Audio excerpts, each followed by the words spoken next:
कल पेश होने वाले आम बजट से पहले वित्त मंत्री निर्मला सीतारमण ने लोकसभा में आर्थिक सर्वेक्षण पेश किया, जिसमें वित्त मंत्री ने अर्थव्यवस्था को बेहतर बताया। आर्थिक सर्वेक्षण में बताया गया कि वित्त वर्ष 2024-25 में 6.5% से 7% की दर से जीडीपी बढ़ेगी। इसके अलावा महंगाई के मोर्चे पर राहत मिलने की उम्मीद जताई जा रही है। इसके अलावा आर्थिक सर्वेक्षण में कहा गया कि भारतीय अर्थव्यवस्था को बढ़ाने के लिए 2030 तक हर साल 78,50,000 नौकरियां पैदा करने की जरूरत है। संसद सत्र को लेकर प्रधानमंत्री नरेंद्र मोदी ने विपक्ष पर जोरदार निशाना साधा।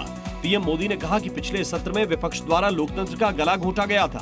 2.5 घंटे तक देश के प्रधानमंत्री की आवाज को दबाया गया था। 2.5 घंटे तक देश के प्रधानमंत्री का गला घोंटने का, उनकी आवाज को रोकने का, उनकी आवाज को दबाने का लोकतांत्रिक परंपराओं में कोई स्थान नहीं हो सकता।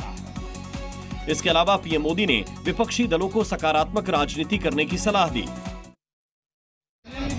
बिहार को स्पेशल स्टेट का स्टेटस न मिलने को लेकर सियासत तेज हो गई। लालू यादव ने इसको लेकर नीतीश कुमार पर हमला बोला और कहा कि अब नीतीश कुमार इस्तीफा दें, हम दिलाएंगे बिहार को विशेष राज्य का दर्जा। नीतीश कुमार ने कहा था कि दिलाएंगे, इस्तीफा करें, विशेष राज्य का दर्जा लेकर रहेंगे हम।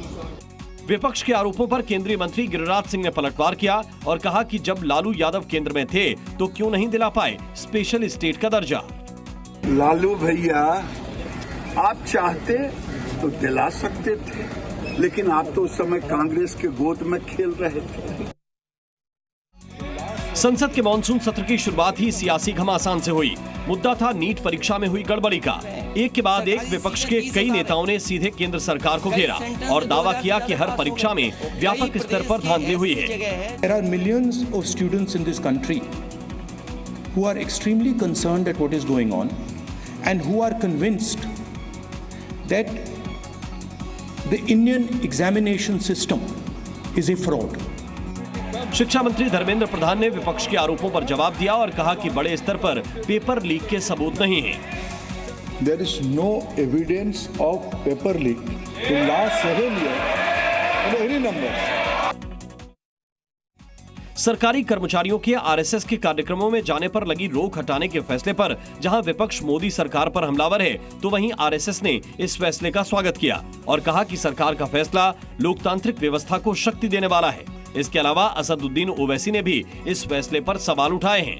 उस ऑर्गेनाइजेशन को आज ये बीजेपी की एनडीए की सरकार ये परमिट कर रही है कि गवर्नमेंट सर्वेंट्स आरएसएस के एक्टिविटीज में हिस्सा ले सकते। जम्मू कश्मीर में एक बार फिर से आतंकियों ने सेना के कैंप को निशाना बनाया।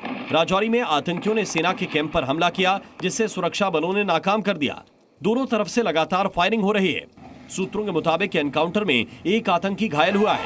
इसके साथ ही सुरक्षा बलों ने पूरे इलाके को घेर लिया है और सर्च ऑपरेशन चला रही है। वहीं फारूक अब्दुल्ला ने कहा कि दोनों मुल्कों में कुछ लोग ऐसे हैं जो अमन नहीं चाहते।